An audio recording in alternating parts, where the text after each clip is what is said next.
Assembly media point వద్ద BRS ఎమ్మెల్యేలు మాట్లాడుతున్నారు. ఇప్పుడు ఆ లైవ్ చూద్దాం. ఈ ప్రభుత్వం ముఖ్యమంత్రి గారు చేసిరని చెప్పి సందర్భంగా మనవి చేస్తా ఉన్నాను. కాబట్టి ఎన్ని రోజులు సభ జరుపుతారు, ఎన్ని అంశాల పట్ల చర్చ జరుగుతుందనే దానిపైన ఇప్పటి కూడా స్పష్టత లేకుండా ప్రభుత్వం ముందుకు వెళ్తూ ఉంది. ఎందుకంటే ప్రభుత్వం ఒక వైఫల్యాలు, వారి యొక్క డొల్లతనం బయటపడుతుందనే ఉద్దేశంతో మరి ఈరోజు ఎన్ని రోజులు చెప్తారని, ఎన్ని రోజులు సమావేశాలు జరుపుతారో చెప్పకుండానే మరి దాటివేసే ప్రయత్నం చేస్తూ ఉన్నది. ఈరోజు మేము బీఆర్ఎస్ పార్టీ తరఫున డిమాండ్ చేసినాం. గడిచిన ఏడాది కాలంలో గాడి తప్పింది ఈ పరిపాలన అంతా కూడా. ఈరోజు రాష్ట్ర ప్రజలు, ముఖ్యంగా రైతులు, నిరుద్యోగులు, ఉద్యోగస్తులు,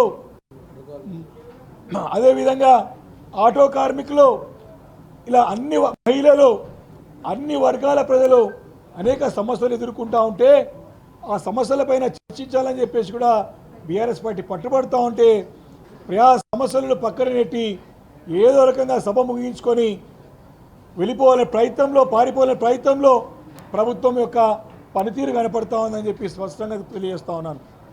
కాబట్టి మరి ఇది నిబంధనలన్నింటినీ కూడా తుంగలో దొక్కి ప్రభుత్వము మరి శాసన వ్యవస్థని అవమానించే పరంగా, శాసన వ్యవస్థని నిర్వీర్యం చేసే విధంగా ప్రభుత్వం ప్రయత్నం చేస్తూ ఉంది. మేము ఓపెన్ ఛాలెంజ్ చేస్తూ ఉన్నాం. మేము ప్రజా సమస్యల పట్ల ప్రజలు ఎదుర్కొన్నటువంటి ఇబ్బందులని సభ దృష్టికి, ప్రభుత్వం దృష్టికి తీసుకోవాల్సిన బాధ్యత మాపై ఉన్నది.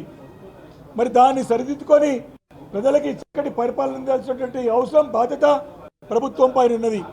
కానీ వారి బాధ్యతను విస్మరించి కేవలము వారి యొక్క పరిపాలనని పేరుకు ప్రజాపాలన పెట్టిరు, కానీ అన్నీ కూడా అరాచకాలు సృష్టించుకుంటూ ముందుకు పోతుంది ప్రభుత్వం అని చెప్పి సందర్భంగా మనవి చేసుకుంటూ, మరి ఇలాంటి వారి డొల్లతనం ఈ రోజుల సమావేశాల్లో తెలిసింది ఏంటంటే, ఏడాది కాలంలో 1,27,000 కోట్ల రూపాయలు అప్పులు చేస్తామని చెప్పి ప్రభుత్వం చెప్పింది.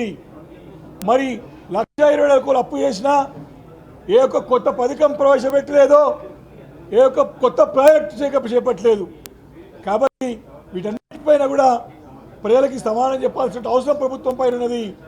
అదే రకంగా రైతు సమస్యలపైన, నిరుద్యోగుల సమస్యలపైన, మహిళలు ఎదుర్కొంటున్న ఇబ్బందులపైన, లగచర్లలో జరిగిన ఘటనలపైన, అలాంటి అనేక అంశాలు మరి సభలో చర్చించాల్సిన అవసరం ఉంది.